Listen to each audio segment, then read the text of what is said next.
No doubt Minot working with the wind in this first quarter. You can see all the flags at the other end of the field, the end they're trying to drive to. Here the QB, Yanosko under center, flips it to the left side, churning the legs. The running back takes it up. Looked like the ball might have hit the deck. The official coming in and hanging on to that ball through the run was Adam Mellum. Not a big guy, 5'8", 155 is the senior Mellum.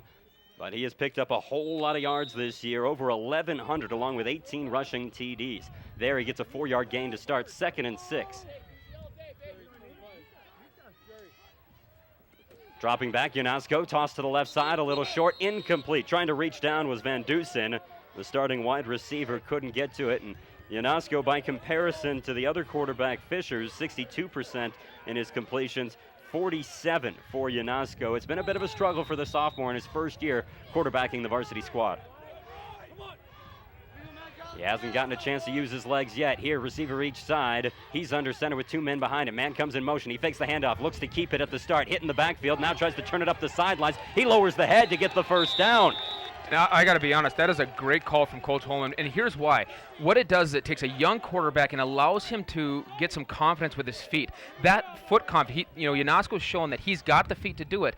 That confidence will relate to his arm later in the game, and that's, I think, was a great thing. I think the more that Minot High rolls out, or either team roll out and get their athletic quarterbacks space, will be good. 7-yard pickup for Yanosko. He's got nearly as many rushing yards as he does passing yards this season. Again, 144 last week in their win. Here's a handoff to Mellum going straight ahead. He got collared around the 40 to be taken down after about a 5-yard pickup. 2nd and 5 upcoming for the Magicians. If I'm Minot High, I am pleased right now, at least with the surge that you're seeing off the line. Minot High is really getting off the ball, their linemen are, and that's really giving them the first couple runs, giving them some positive movement. AAA semifinals here on the BEK Sports Network today. Both games will be aired. We'll have the other semifinal following this one live from the Bismarck Community Bowl. Here's a handoff, running back going up the middle, and he ends up at about the 45, shy of the first down. They'll cut him down at the 44, actually. 3rd down and 2. So another run for Mellum straight ahead. He gets most of the handoffs. They'll work in the fullback, Colton Larson. Larson does a lot of duty on defense, though. He's a key 2-way player for this squad. Here, 2 receivers to the right, 1 to the left. Snap to the quarterback in the shotgun. He hands off to Mellum, who came over from the slot to take the handoff, and he rushes it ahead for the needed first down. That was a nice job. What you saw there was as they're running a jet sweep that they've done before. Watch him turn it up early. Instead of attacking the outside of that edge where that end was trying to maintain his contain, they turned it up into the crease that showed, and that was a very good job to get that first down. You saw it there on the Town and Country Credit Union replay. 2 receivers tight on the short side. From the left hash, the QB in the shotgun fakes the handoff, feels the rush. Now trying to take off himself. He's got positive yardage to midfield. Then he's stopped up after the 2-yard gain. So Yanosko on another designed play. And none of these running plays have been broken for big yardage. At the same time, Minot hasn't been caught in the backfield, and they're just kind of matriculating the ball down the field in this opening drive. Exactly. That's part of that slugfest, And one of the things here that really came on is that Century did a good job bringing unmanned pressure off the edge. They outnumbered the Magicians to the quarterback's right side, and they put the pressure on him, so he had to use his feet to keep him alive. Out of the shotgun, fake the handoff, pass to the left side. This one complete right at the line of scrimmage. Now bursting out and running down the sidelines, his feet along the lines, and touching the sideline is Tanner Presky, who got the grab and then hustled himself downfield. That is the Magi really just doing exactly what I talked about on their game plan, is stretching the field sideways. They struggle with a young quarterback. To try to stretch the field vertically is very tough. So they're doing a good job. Safe plays. If he has to, he can ditch it in the ground, but very good job. 17-yard pickup on 1st and 10. Handoff to the fullback, and Larson plowing straight ahead, gets past the 30-yard line to the 29, about a 3-yard pickup for him. I think that one was a lineman special request. There's nothing better for a line than to say put it in the fullback's hand and let's just bulldoze a couple yards. And if you're going to get 5 yards on a fullback dive, I think that's a pretty good option. Yeah, they marked him for a pretty solid gain there as Larson, after plowing ahead, was able to fall forward. QB under center, brings a man in motion. Here fakes the handoff to the man in motion, gives it to the man out of the backfield. Mellum going straight ahead, and he doesn't have enough for the first down yardage, but he continues to move the ball positive yardage as he stopped up at the 26. So another couple of yards there. Yeah, and you know, like I said, last time we watched these two teams play, it was so tough sledding in the middle, and that's why they both try to stretch some sides. And Minot High has had some success here, and that's where you see that inside run happening. They're waiting for that sideways run, and all of a sudden the seam opens up inside. The first meeting, 26-14, Century victorious here on third down and a long two. A running play to the right side that looks like it came up short. Fourth down and short now after a 1-yard gain. Yeah, we're in 4-down territory, so they're going to have another down to do that, and that's okay. To run a safe, short run play to see if you can just muscle out a first down is okay. You don't have to put the trickery out there yet, and so I think they're okay, but this will be an interesting down, a big down, especially early on. Minot has a decent kicker, 3 field goals, but none have come from outside of 30 yards, so they need more to get him in his comfort zone. One receiver to the right, one goes in motion to the right side here. Running play, quarterback keeping it, has some good blocking, gets around the edge, down to the 15, across the 10, makes a move, it goes into the end zone. QB keeper Alex Yanosko faking a man at the end for the score. Just as the way that the quarterback, good, solid feet, get him to the outside. That boot, I think, will be there all day. And I would not be surprised later to see a boot pass coming out of that deal. So Yanosko, who scored 4 on the ground last week, gets the first one here today. Now for the point after, Ben Love with the kick. Love puts it through the uprights. He's now 33 of 36 this season on points after touchdown. 7-0, Minot jumps out in front over Century. You're watching the AAA semifinals here on the BEK Sports Network.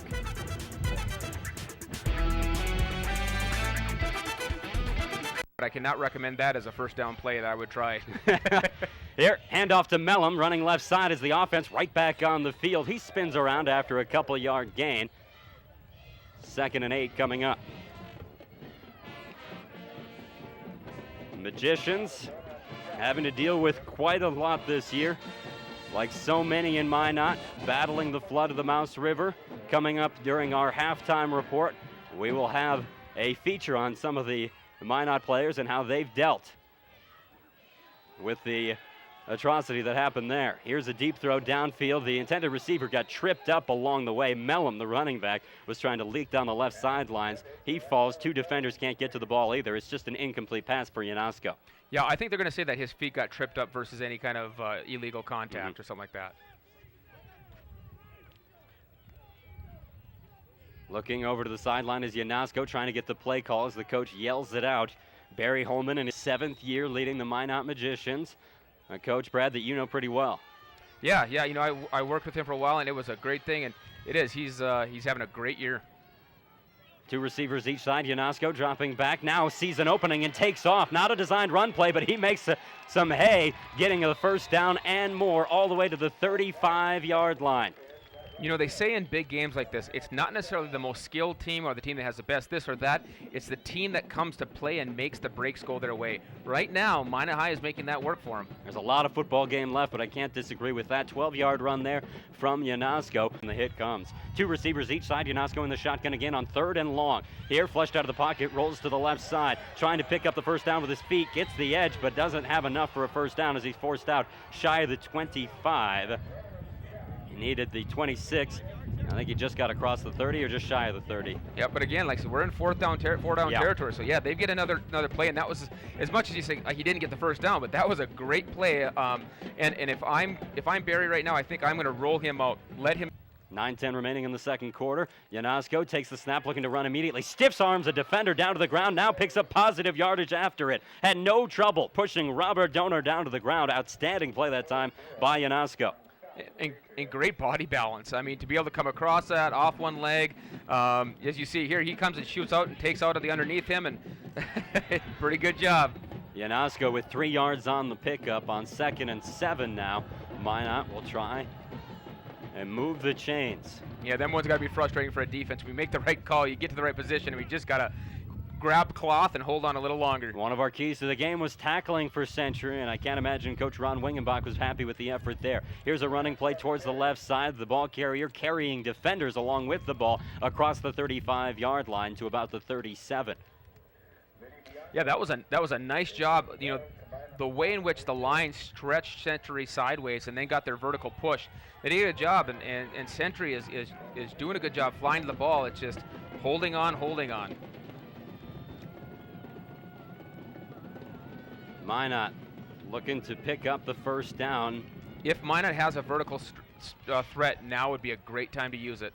Two receivers to the left, one to the right. Yanosko on play action, flips it out, hits a man on the bubble screen. He makes a move around a defender and then gets across midfield. First down.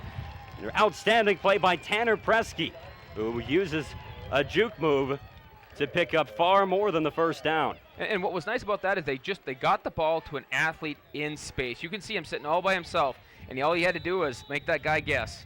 Presky with a 16-yard pickup on his 4th reception of the day. Welcome back to the Bismarck Community Bowl, where Minot and Century are tied at 7 at the half. Well, this Minot football team, like so many in the Minot area affected by the flooding of the Mouse River, another person who was affected by that flooding, our own Brent Borkus, through the BEK Sports Network. He, from his own perspective, tells this story of the Minot High team and how they've coped with some of the damage done to the homes and the lives of the players and staff for the Minot High Magicians. For the Minot High Magicians, 2011 has been anything but routine. Epic flooding from the Mouse River temporarily divided the city in half and forced over 10,000 residents from their homes. The unique circumstances has forced not only the players to adapt, but also the approach of head coach Barry Holman. He's had to change some times because he understands that we can't always get there at the time he wants. So I feel like a practice, he has to hold it back a little bit, then so be it. Then he doesn't hold us back as long, and if we have to go because we have to clean out our house, and he's perfectly fine with that because he knows it has to be done and he understands. The Magi have not only provided a sense of normalcy to the Magic City, but this group has formed a bond born out of hardship. We're living in 2 different places now, so it's tough. Definitely a tough thing being a senior in high school and having to go through this stuff. We didn't get the opportunity to do the things that we normally like to do in the summer. You know, go out, hang out with friends all the time. No, we were in our houses. We were gutting out the nasty mold and all that, and just we had to man up to it basically, and really helped us out growing up maturity-wise. Furthermore, the Magician football players have pulled together to help this fractured city rebuild. Yeah, a couple guys on our team decided they needed or wanted to go out and help some families that needed help gutting their houses, and definitely they stepped up and they were leaders that day. Definitely helped somebody that couldn't do it. I think she was pregnant with her kid, and she really couldn't go downstairs and gut her house, so Coach Holman came over and asked a couple guys, can you help this lady? And they went over there and helped her, and I don't know, she said all the nice things about us in the paper. With a trip to the Dakota Bowl on the line, the Magicians now represent a team of 40,000 strong.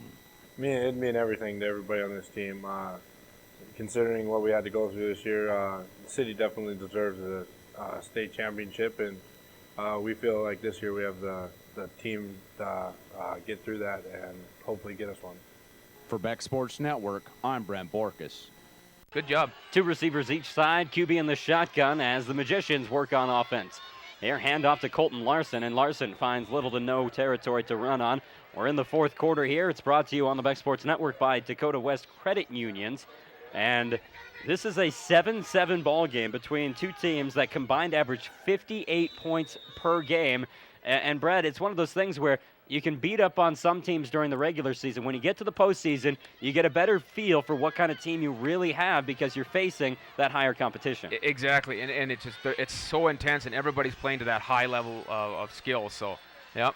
Here's a pass play over the middle. It is dropped near midfield. It looked like the receiver had it in his hands. Great pass by Yanosko, sandwiching that ball in between 2 defenders, but unable to come down with it was the intended receiver, Van Dusen. Yeah, you'll see that the placement here is basically perfect, and there was another hand. I think he might have had another hand in there as he comes down. No, he just couldn't hold it, bounced off his leg. So that's a tough one because that would have changed the field position discussion considerably, and instead you got 3rd and 9.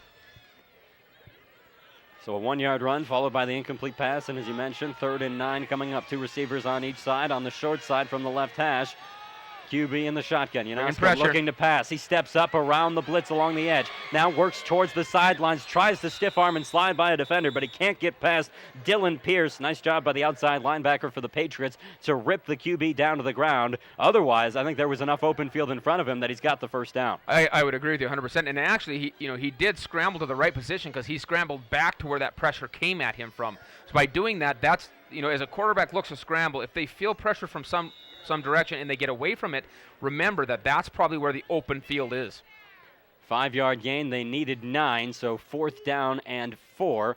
And the QB fakes the punt. Now he goes off on the run, and he's got a lot of room towards the right side. The first down and more. He's across midfield. Yanosko pushed out at the 40-yard line of the Century Patriots. Move those chains. The Magicians are still on offense. And that's, I don't know if that is scripted or if that's a read that the quarterback does, but yeah, it's a gutsy, but a good, like I said, it's one of those. It's a great call if you make it, and not if you don't. But what's nice here is that the guy who was supposed to be contain, Dylan Lutz, he unfortunately got inside and got hooked and just maybe one of the best football games all season long at any level this year. Here, Yanosko on the first down carry as this drive starts at the 35-yard line following the penalty with the ball being kicked out of bounds. He gets out to about the 39-yard line, a 4-yard pickup for Yanosko. One thing Minot High has switched to and added to their repertoire this year is that they do have the ability to run from a armband, so they can call them all from a no-huddle situation. Yanosko throws over the middle. It is tipped and incomplete. A deep man, Jack Fagerlin, the tight end, had a chance at it after it was tipped out on the coverage of Van Dusen, the intended target. The Magicians are really lucky on that one, and that's when something goes vertical like that, a ball gets tipped in the air. Unfortunately, a lot of times defenses will come down with that. So. Well, you look in those situations, and anytime a ball's tipped in the middle, you probably got a 2-to-1 man advantage for the defense. So they just have more bodies out there. Exactly, and the receivers are probably running north and south. One receiver each side, I formation now on 3rd down already. Fake the handoff, rolling to his right. Yanosko sets up, tries to go back the other way. Yanosko finally gets a desperation pass. It's caught near the first down marker and then dropped. Incomplete. Tanner Presky had it in his arms, and he could not hold on. 4th down upcoming for the Magicians. Outstanding effort by Yanosko, who has kept some plays alive with his legs. Again, started out to his left, tries to go back right with the defender trying to knock the ball out more than rip it on the ground, it looked like. He had the opportunity. The sophomore with some strength, a young man, but 5'11", nearly 200 pounds, quarterback position. He's got decent size. This is very possibly a season right here. This is the down. This is a huge down. 2 receivers each side from the left hash. Yanosko on the play action. Rolls towards his left. Now tries to find a seam up the middle. He's got the first down yardage, just enough to get over the 45-yard line. Move those chains, say the Magicians fans. Oh, that's playing like a warrior. That's not letting it down, not going to die. That's what you need in the playoffs. He needed a lot of yardage to get that first down. On a running play, or what turned into a running play, he gets the 6 he needed. Running right up the middle where all the defense should be. Yanosko now trying to follow on a QB keeper on a design play that goes nowhere. And the clock will run down under 2.5 minutes. They're moving quick, but they're still mixing in the run a fair amount, which leads the clock to run. And I would say that's the right mix. Move quickly, but still keep your balanced offense. Here's a pass to the left side, caught towards midfield, over midfield, then falling out of bounds. Did he get out? He did. That's initially the signal was that Mellum was still inbounds, but then the call changes, and the Magicians suddenly in Patriots territory. Yep, when I'm looking at this, if they can get down inside the 25 with 30 seconds left, I would end, I think they have 3 timeouts left, is that correct? We've got 2 timeouts for both sides so far, left in this half. So 2 timeouts is still okay. I'd say if you're inside the 25 with 30 seconds left, you still got plenty of opportunity to attack. 3rd and inches upcoming after the measurement by the officials, and this is one of those boons where the officials calling for the break that stops the clock and allows Minot to really get set up with what they want to do on the play. And watch to see how they're walking right up to the line. As soon as that umpire sets that ball and it's time to go, they're going to get off this ball and get going. 2 receivers on each side.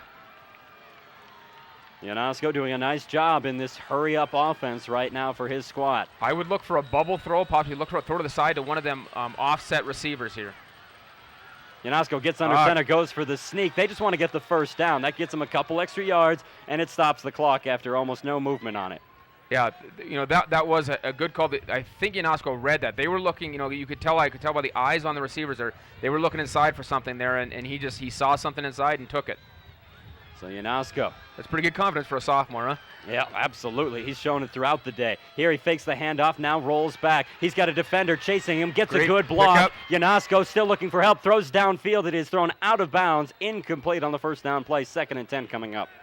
Yeah, that was Colton Larson picking up. Remember last time when he tried to boot, nobody picked that guy up, and he got set. This time somebody picked him up and gave him at least a little more time to It took a little while for them to find him. It looked like he had 3 blockers in the backfield there to help him out, and none of them picked up that big man running right up the middle. So Yanosko, at least not throwing the game away there, gives his team another chance. 2 receivers each side from the left hash on 2nd and 10. Yanosko takes the snap, feels the blitz. Oh, we got screen a screen play, yep. Caught, taken across the 40. Now Colton Larson still on his feet to the 30, tries to cut it to the outside. He's got some space to the 25, spinning around across the 20. He falls down. Great yardage for Colton Larson. You could tell he was a fullback on that play, kind of slowly trying to work his way upfield, but he picked up great yardage. Yeah, I've seen water matriculate through rock faster than that, but yeah, and he does a good job using his body weight and just shifting downfield. Great call by the coach. Inside the 20. About a 23-yard pickup on the screen play. There. Oh. A flag comes flying after the play. Looks like, there was a kind of hands on his back. Whether they call the interference, I'm not sure, but that'll be interesting to see what happens here because that really changes it. I think we're going to go half the distance if they do call that. Yep, and that's what they call. Very few penalties in the first half. All of a sudden in this fourth quarter, that yellow has been on the ground left and right. Well, and I think, the pressure's built so much that, now they're in the thing where they're doing everything they can. Well, unfortunately, sometimes that becomes a little extra than they need to do.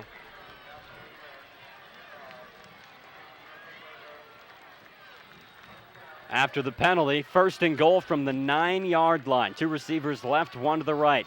Yanosko hands it off. The running back up the middle. Larson bowls into the end zone. Touchdown, Colton Larson.